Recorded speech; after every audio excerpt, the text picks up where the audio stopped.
จะมาเขียนเว็บไซต์โดยใส่โปรแกรม Notepad ของ Windows เนาะโดยใช้ภาษา HTML จะมาเริ่มแล้วเนาะเขียนไปแล้วขอเปิดประกาศเอกสารเนาะ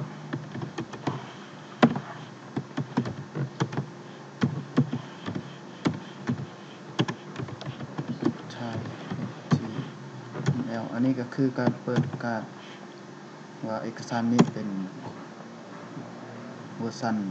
HTML เวอร์ชัน 5 เนาะจากนั้นก็เปิดแท็ก HTML ปิด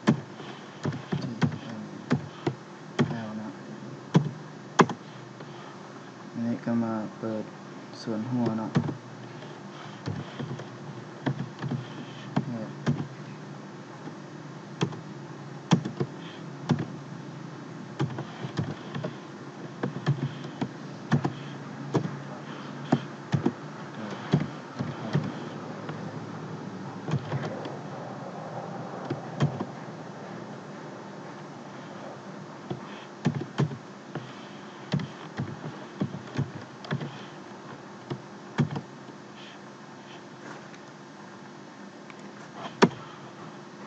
นี่ก็ส่วนกลางเนาะ body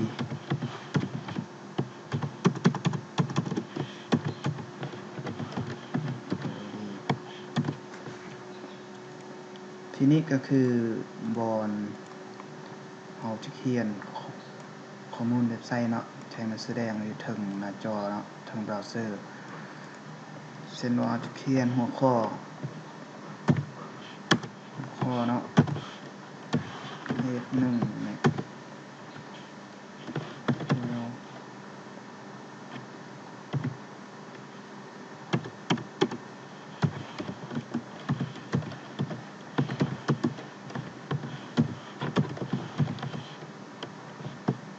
อันนี้เนาะเราก็ปิดท้ายด้วยเลข1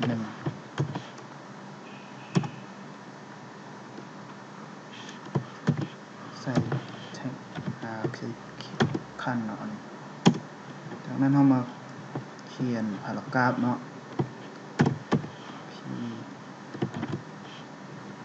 เปิดแท็กพี่เนาะ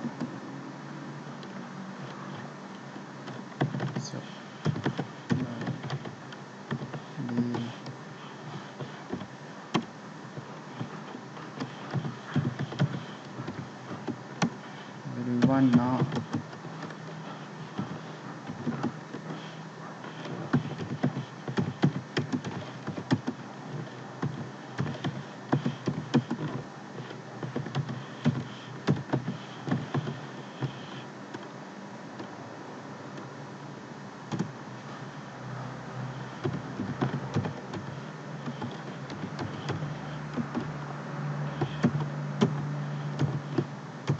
อันนี้ก็จะเป็นแบบพารากราฟเนาะตัวนี่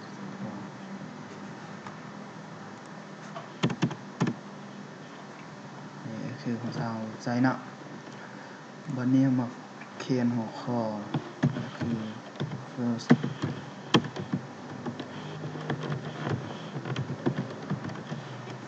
เนาะหลังจากนั้นเราก็ทำการเซฟเนาะเซฟเนาะเราจะไว้เดสก์ท็อปเลยเนาะคือเปลี่ยนยูนิตเป็นถ่ายเปลี่ยนยูนิตเป็น UTF-8 เนาะหรือว่า Unicode ก็ได้เนาะ UTF-8 เลยใส่ว่า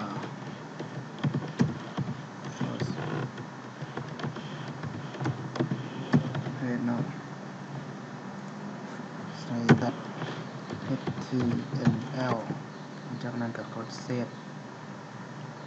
นั้นเราลองมาเปิดเบิ่งเนาะเนี่ยก็จะมานี้เนาะมาเดสก์ท็อปนี่ลองรันเบิ่งมันก็จะขึ้นมานี้เนาะอันนี้ก็เป็นH1เนาะอันนี้ HR ขีดขั้นเนาะอันนี้พารากราฟ